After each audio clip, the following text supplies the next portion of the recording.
ఎన్నికల ఫలితాలు చూసిన తర్వాత అన్నీ వదిలేసి హిమాలయాలకు వెళ్లిపోదామని అనిపించిందని ఏపీ మాజీ సీఎం వైసీపీ అధ్యక్షుడు వైఎస్ జగన్ సంచలన వ్యాఖ్యలు చేశారు. ఆ షాక్లో నుంచి బయటకు రావడానికి 2-3 రోజులకు పైనే సమయం పట్టిందని అన్నారు. వైసీపీ నుంచి సార్వత్రిక ఎన్నికల్లో పోటీ చేసిన అభ్యర్థులతో గత వారం నిర్వహించిన సమావేశంలో ఆయన చేసిన ఈ వ్యాఖ్యలు ఆలస్యంగా వెలుగులోకి వచ్చాయి.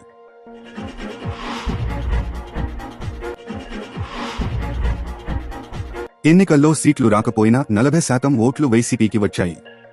అంటే పెద్ద సంఖ్యలో జనాలు మన పట్ల నమ్మకాన్ని పెట్టుకున్నారు. అది తెలిసి వాళ్ల కోసం నిలబడాలని అనిపించింది. మనల్ని నమ్మి ఓట్లు వేసిన జనం కోసం పనిచేయాలని అనిపించింది. అందుకే ఎన్నికల రిజల్ట్ షాక్లో నుంచి మెల్లగా బయటకు వచ్చానని వైసీపీ తరపున పోటీ చేసిన అభ్యర్థులతో జగన్ అన్నారని సమాచారం. ఎన్నికలకు ముందు అనేక సర్వేలు చేయించామని, వాటిలో ఎక్కడా కూడా వ్యతిరేకత రాలేదు. అందుకే చాలా కాన్ఫిడెంట్గా ఎన్నికలకు వెళ్లాం. కానీ ఫలితాలు మాత్రం డిఫరెంట్గా వచ్చాయి. ఆ ఫలితాలు చూశాక అన్నీ వదిలేసి హిమాలయాలకు వెళ్లిపోదామని అనిపించింది.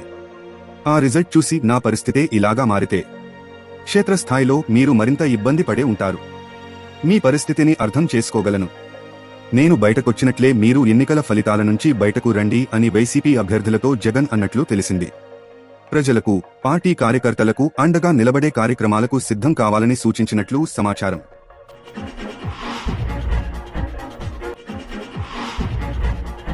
తాడేపల్లిలోని వైసీపీ రాష్ట్ర కార్యాలయంలో జూన్ 20వ తేదీన జరిగిన ఈ సమావేశంలో వైసీపీ శ్రేణులకు జగన్ దిశానిర్దేశం చేశారు.